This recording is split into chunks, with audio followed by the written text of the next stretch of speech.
আসসালামু আলাইকুম, সকলকে আজকের ক্লাসে স্বাগত। তো শিক্ষার্থী বন্ধুরা, আজকে আমরা এই জ্যামিতির যে প্রবলেমটা দেয়া আছে এখানে এক্স ওয়াই জেড এর মান নির্ণয় করে দেখাতে হবে। তো আমরা ভিডিওটা ভালোভাবে যদি দেখি তাহলে অবশ্যই খুবই সহজে এক্স ওয়াই জেড এর মান নির্ণয় করে দেখাতে পারবো। শুধু এই প্রবলেমটা সলভ করতে পারবো তাই নয়, অন্যান্য অনেক ধরনের প্রবলেম আমরা সলভ করতে পারবো যদি ভিডিওটা ভালোভাবে দেখি। তো চলো শুরু করি। তো বন্ধুরা, আমরা এখানে দেখতে পাচ্ছি যে পি কিউ এবং আর এস দুইটা রেখা, এরা সমান্তরালে আছে।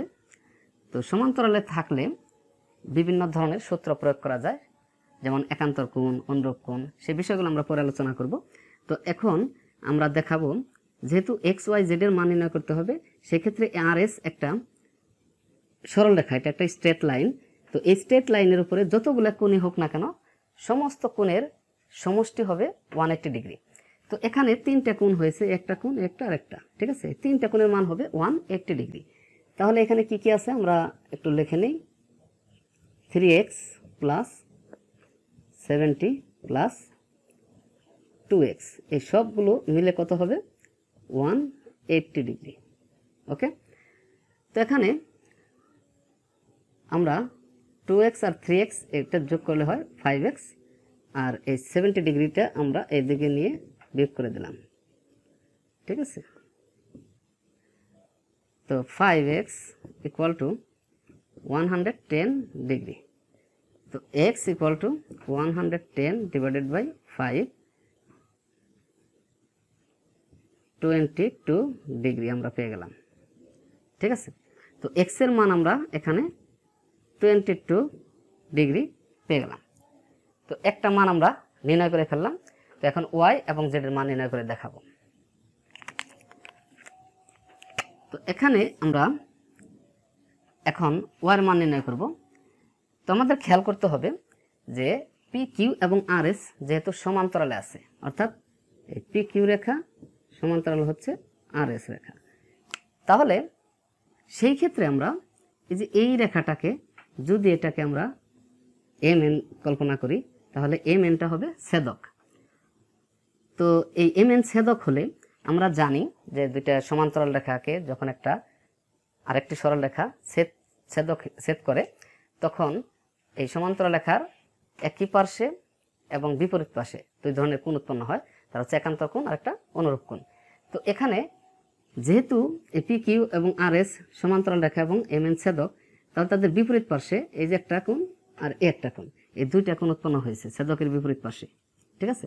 তো এই কোণটা আর এই কোণটা হবে সমান, কারণ এরা একান্তর কোণ, এটা এবং এটা, এই দুইটা কোণ কি কোণ? একান্তর কোণ। তো সেই ক্ষেত্রে আমরা এই দুইটা কোণকে সমান ধরতে পারি। এর অর্থ হচ্ছে 4y সমান 2x একান্তর কোণ হিসেবে।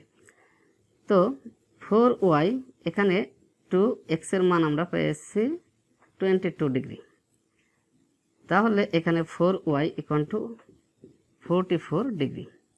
তো y equal to 44 divided by 4 degree equal to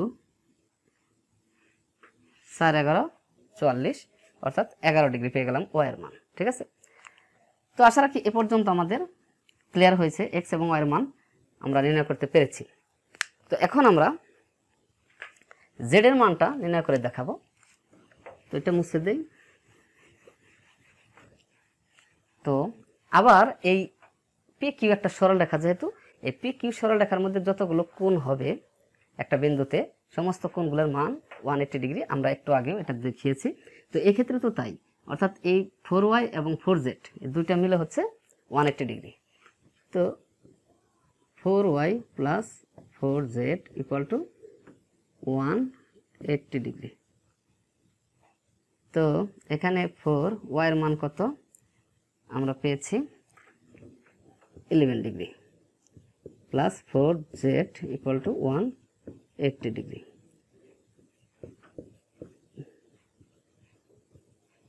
44 degree, 4z equal to 180 degree. তো 4z 180 degree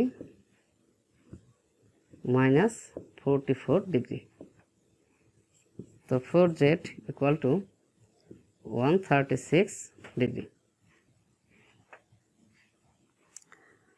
z equal to 136 degree divided by 4। তো এটা কাটাকুটি করলে পাওয়া যায় 3 4, অর্থাৎ 34 ডিগ্রি। জেড এর মান আমরা পেয়ে গেলাম 34 ডিগ্রি। তো এখন আমরা খুব সহজে তাহলে লিখতে পারি এখানে যে x equal two 22 degree, y equal two 11 degree, z 34 degree. তো আশা রাখি আমরা এই বিষয়টা একদম ক্লিয়ার হয়েছি।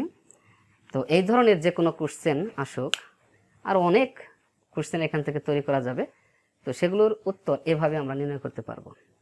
তো ভিডিওটি যদি ভালো লাগে তাহলে অবশ্যই একটি লাইক দিবে এবং সাথে আমার চ্যানেলটিতে এখনও যারা সাবস্ক্রাইব করে নাই তারা সাবস্ক্রাইব করে পাশেই থাকবে। ধন্যবাদ সকলকে। আসসালামু আলাইকুম।